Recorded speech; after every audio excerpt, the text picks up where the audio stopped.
Combat will be a very important aspect to the world of Mirandus. This will be the very mechanic that saves you financially inside and outside the metaverse. In order to be the champions of this world, you will have to know the ins and outs of combat. This might entail how much damage a certain character takes, what monsters will be more of a threat, and what strategies you need to make in order to conquer that monster. Greetings people, welcome to the final part of things you probably missed in the past Mirandus playtest. Though there wasn't any in-depth combat in this Mirandus update, it was the first concrete update where you can engage in combat where your opponent had health and could die. Your opponent being goblins of course, and maybe humans as well.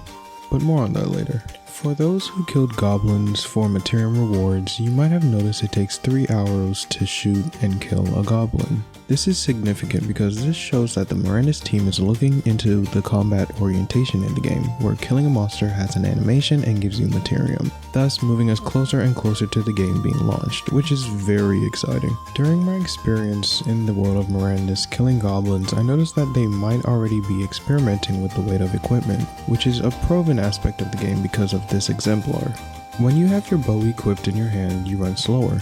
This can be either because your character is focusing their shot or you have a bow that has weight. Either way, you move slower, which is important to keep in mind when engaged in combat. Another interesting aspect is that your stamina runs out slower with your weapon equipped even when pressing shift, which is great because stamina acts as energy in this playtest. Every time you shoot, your stamina or energy depletes.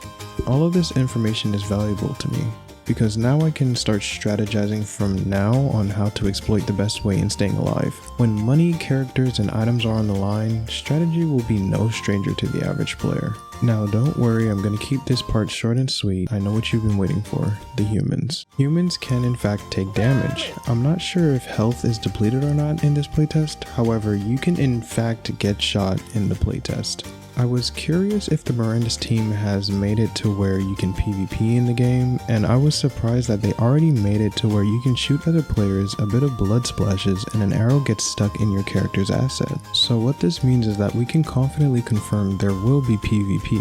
This goes hand in hand with the Pit Fighters exemplar, however now we can see that PvP might be allowed outside the arena setting. Keep in mind this is all still speculation. I was both excited and scared by this. On one hand, now the game will be more exciting, more immersive, and more realistic. Players will now have the option to kill whoever they will want to, or pillage whoever they want to, whether they're an NPC or not. Whatever the case is, now it's not only NPCs you must worry about, now it's the morality of your fellow players. I really do hope we're going to be able to PvP outside of any arena setting, because this will make the game a bit more exciting. Personally, I do want to be a bounty hunter and an assassin. Hence my name. But overall, whether you're going to be able to PvP or not, combat will still be a very important factor in Mirandus, which is why this playtest was probably one of the most important playtests in the history of Mirandus.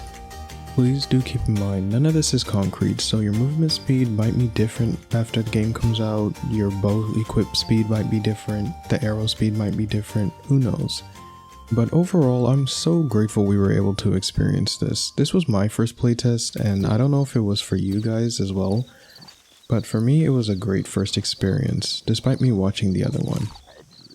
I wonder if the map is like right outside of these rocks, or if it's just like a picture that they've put over the top. Like, I don't think that's actually a part of the stress test. The mountains, I don't think they're real, but it still looks so cool as concept.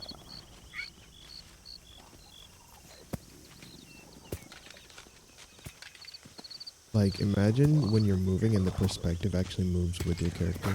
Those big rocks, that will be insane. It'll be like the real world almost. This in VR would probably be crazy. But the characters look so much different. They did say that you would probably be able to see your equipment and some of the items on your backpack. So this is probably reference to that, what they said. I don't think this armor is something we're gonna start out with either.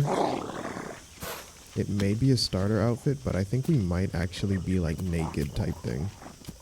Because this is giving real simulator type vibes. Like, look at this. You're being a great model, by the way, sir. Like, look at, wow. This looks nothing like the first playtest. This is like a totally different, look at the grass. The grass, I saw this in one of their snapshots. I think it was like I downloaded all of their little, their models and things like that leading up to this event in the Discord, and I saw this grass and I was like, I have to see this in game. Tell me what you guys thought of the playtest down below. And with that, thank you for watching all the way through. If you ever get the time, smell some dirt and see if it has a smell, because I'm kind of curious, I'm not gonna lie. I hope I'm not just weird. Cheers, good luck, and have fun in the metaverse, my friends.